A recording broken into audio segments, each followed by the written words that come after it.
마태복음 23장 29절에서 39절까지 우리 함께 합독하겠습니다. 마태복음 23장 29절에서 39절까지 말씀입니다. 29절부터 같이 읽겠습니다. 화 있을진저 외식하는 서기관들과 바리새인들이여, 너희는 선지자들의 무덤을 만들고 의인들의 비석을 꾸미며 이르되, 만일 우리가 조상의 때에 있었더라면 우리는 그들이 선지자의 피를 흘리는데 참여하지 아니하였으리라 하니, 그러면 너희가 선지자를 죽인 자의 자손임을 스스로 증명하리라. 너희가 너희 조상의 분량을 지어라. 놈들아, 독사의 새끼들아, 너희가 어떻게 지옥의 판결을 해야겠느냐.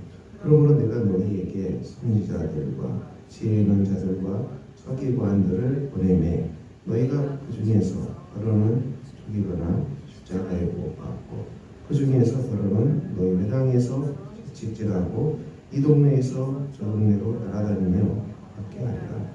그러므로 의인 아벨의 피로부터 성전과 제단 사이에서 너희가 죽인 바갈의 아들 사갈의 피까지 땅 위에서 흘린 의로운 피가 너희에게 돌아가리라. 내가 진실로 너희에게 이르노니 이것이 다 이 세대에 돌아가리라.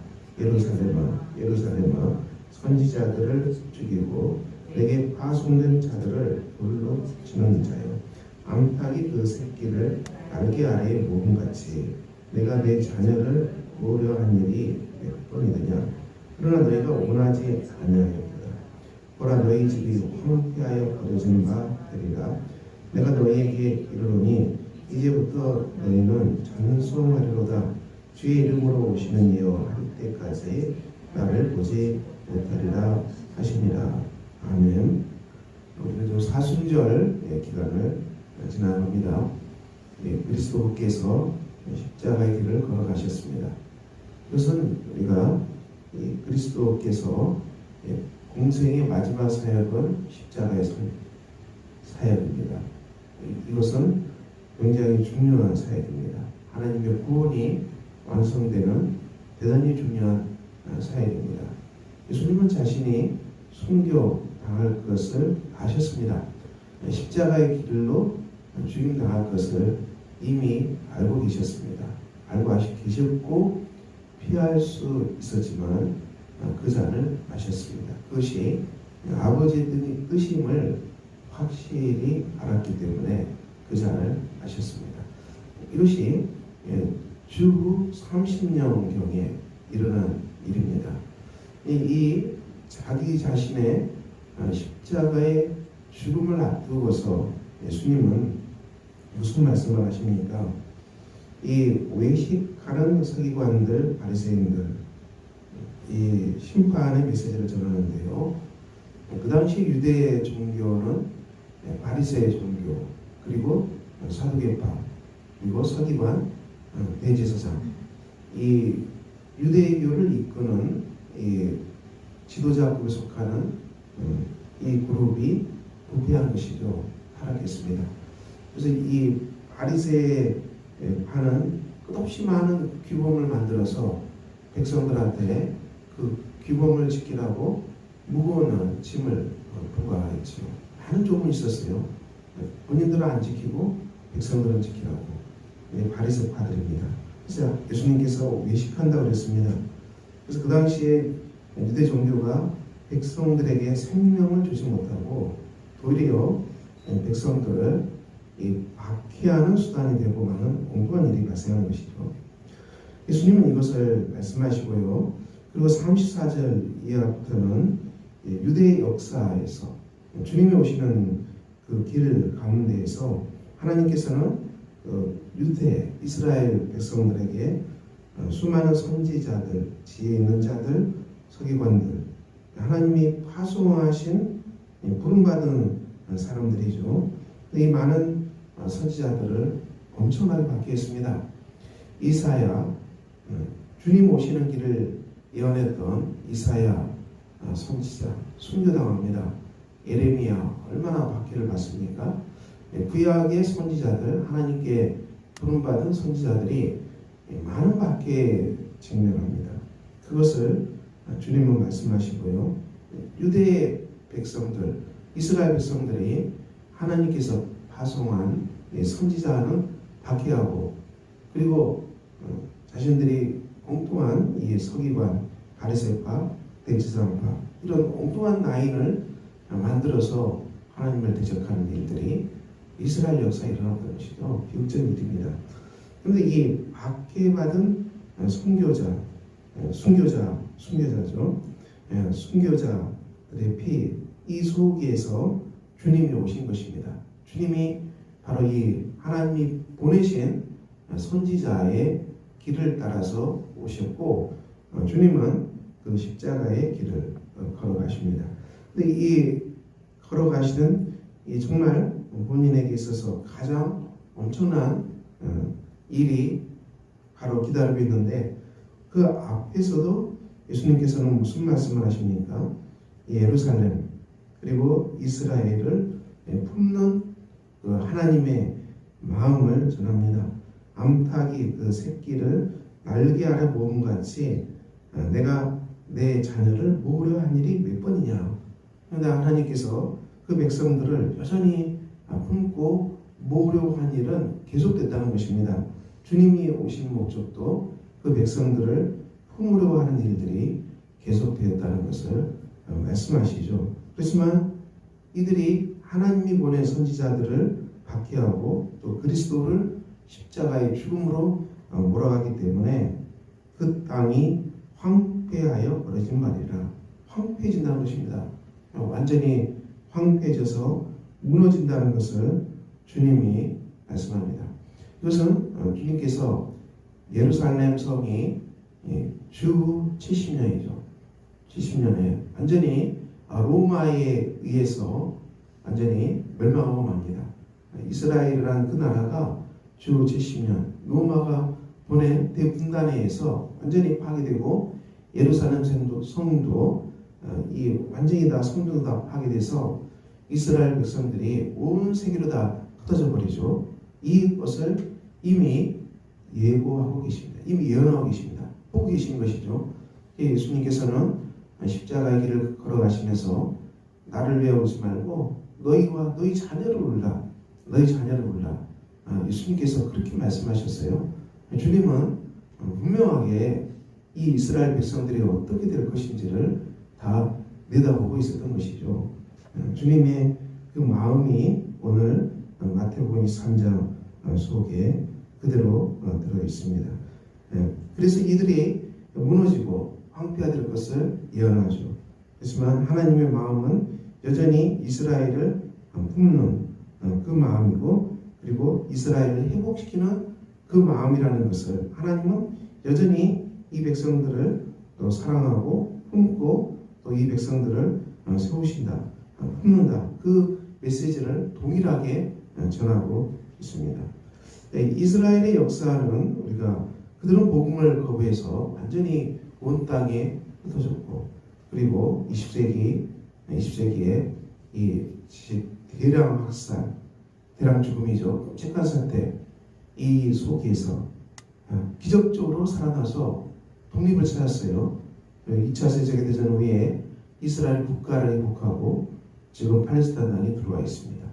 그리고 이스라엘에 무너지는 이 역사 속에 정말 온 인류를 향한 새로운 이스라엘이 탄생했죠. 이 새로운 이스라엘이 누굽니까? 교회 공동체입니다. 교회는 새로운 이스라엘, 하나님께서 창조하신 새로운 이스라엘이 바로 교회 공동체입니다. 우리가 바로 그 교회 공동체 안에 들어와 있습니다.